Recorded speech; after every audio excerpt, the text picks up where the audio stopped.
On a passé des mois, peut-être des années à coder une application. Le code est propre, les fonctionnalités sont géniales, mais comment on passe de ce projet qui tourne bien sur un ordi à un produit solide capable de servir des milliers, voire des millions de personnes? Eh bien, c'est tout un art. Et c'est exactement ça qu'on va décortiquer aujourd'hui. Le fameux manuel de l'architecte pour un déploiement sans accroc. La question a l'air simple, non? Le code est là, tout fonctionne, on pourrait se dire que le plus dur est derrière nous. En réalité, c'est souvent là que le vrai défi commence. Celui qui va faire la différence entre un petit projet sympa et une application qui cartonne vraiment. Parce que, soyons clairs, sans une bonne stratégie des déploiements, la meilleure application du monde peut s'écrouler comme un château de cartes au premier pic de trafic. Alors on va voir ensemble comment on construit d'une véritable forteresse, un système qui est non seulement fonctionnel, mais aussi robuste, fiable et prêt à affronter le monde réel. Avant même d'écrire la moindre ligne de script de déploiement, il faut prendre un peu de hauteur. La toute première étape, et c'est peut-être la plus importante, elle n'est pas technique du tout. C'est une question de vision. Pour qui on construit et surtout pour combien de monde. Est-ce que l'objectif, au début, c'est de toucher un premier cercle de testeurs, disons une centaine de personnes pour une bêta? À cette échelle, franchement, un serveur simple, une base de données basique, ça peut largement faire l'affaire. C'est un bon point de départ, mais il faut déjà penser à la suite. Mais et si ça marche? Si le succès arrive plus vite que prévu? Est-ce que l'architecture est prête à accueillir 10 000 utilisateurs? Là, tout de suite, la scalabilité, ce n'est plus une option, c'est une obligation. Et les besoins techniques, eux, changent du tout au tout. Et puis il y a le rêve ultime pour beaucoup, le million d'utilisateurs. À ce niveau-là, ce n'est même plus la même application. Chaque petit choix technique a des conséquences gigantesques. C'est la preuve qu'il faut absolument planifier pour le succès, même si on commence tout petit. Ce qu'il faut vraiment retenir, c'est qu'il n'y a pas d'architecture miracle qui marche pour tout. Elle doit coller parfaitement à l'échelle qu'on vise. Pensez-y, un système de chat en temps réel, avec des milliers de messages par seconde, n'a absolument rien à voir avec un service qui génère des rapports PDF une fois par jour. Les contraintes sont radicalement différentes. L'autre grande question stratégique, c'est la géographie. Est-ce qu'on vise des utilisateurs dans un seul pays ou dans le monde entier ?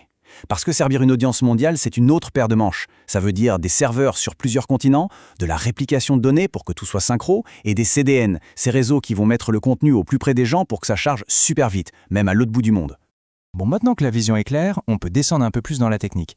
Il est temps de choisir les fondations technologiques qui vont soutenir toute cette ambition. Pour héberger l'application, on a en gros 3 grandes familles. Le serverless, là on oublie la gestion des serveurs, c'est quasi magique pour la scalabilité. Ensuite, les back-ends hébergés comme Supabase ou Firebase, c'est parfait pour aller très très vite au début. Et enfin, le bon vieux VPS, le serveur privé virtuel, c'est l'option contrôle total, mais attention, ça demande de sérieuses compétences en administration système. Une autre décision cruciale, c'est la structure même du code. Historiquement, on faisait des monolithes, des gros blocs de code où tout est mélangé. Aujourd'hui, la tendance, c'est plutôt les microservices. Imaginez plein de petites briques indépendantes qui communiquent entre elles. C'est beaucoup plus souple pour faire évoluer une partie de l'appli sans toucher au reste.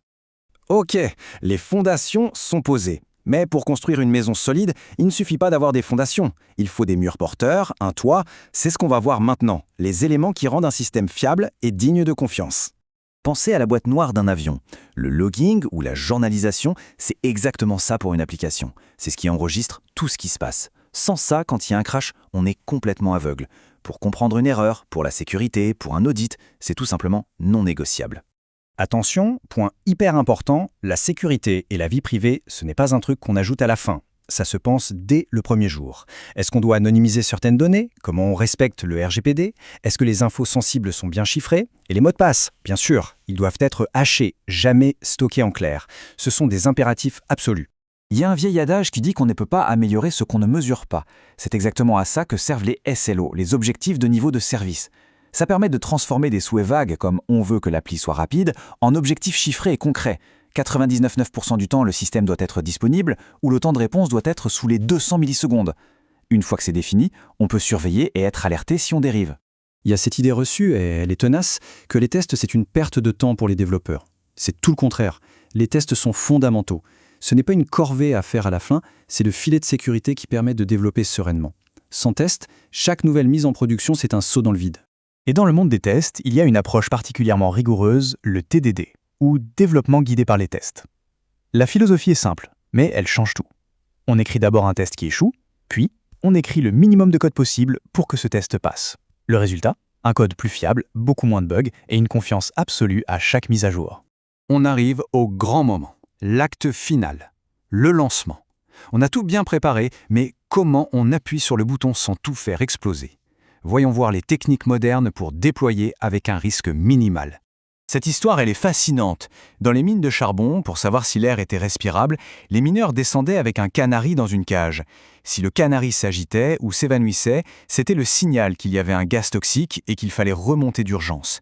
Eh bien, cette vieille pratique a inspiré l'une des techniques de déploiement les plus intelligentes d'aujourd'hui. En informatique, le déploiement Canary, c'est exactement ça. Au lieu de lancer la nouvelle version pour tout le monde d'un coup, on va l'envoyer à un tout petit groupe, disons 5% des utilisateurs. Et là, on surveille tout de très près. Si le Canary se porte bien, c'est-à-dire si nos indicateurs de performance sont au vert, alors on peut progressivement l'envoyer à tout le monde. Si par contre on voit le moindre problème, on appuie sur le bouton rouge et on annule tout immédiatement. Et ça nous amène peut-être à la règle d'or de tout le processus. Un bon déploiement, c'est un déploiement qu'on peut annuler. Il faut toujours, et j'insiste, toujours avoir un plan de rollback. Cette capacité à revenir à la version précédente de manière rapide et propre, c'est tout simplement notre assurance vie. C'est ce qui nous protège de la catastrophe. Et voilà, si on met bout à bout toutes ces pièces, on obtient la checklist complète. De la vision stratégique sur le nombre d'utilisateurs jusqu'aux détails tactiques du plan de rollback, chaque point est une pièce essentielle du puzzle. C'est ça qui permet de passer d'un simple code à un service professionnel, fiable et prêt à grandir. Au final, la vraie question, elle est là. Est-ce qu'on construit quelque chose de solide, pensé pour évoluer et résister aux imprévus, ou est-ce qu'on se contente de mettre du code en ligne en croisant les doigts ? En appliquant ces principes, on ne fait pas que déployer du code, on construit un système résilient. La réflexion commence maintenant.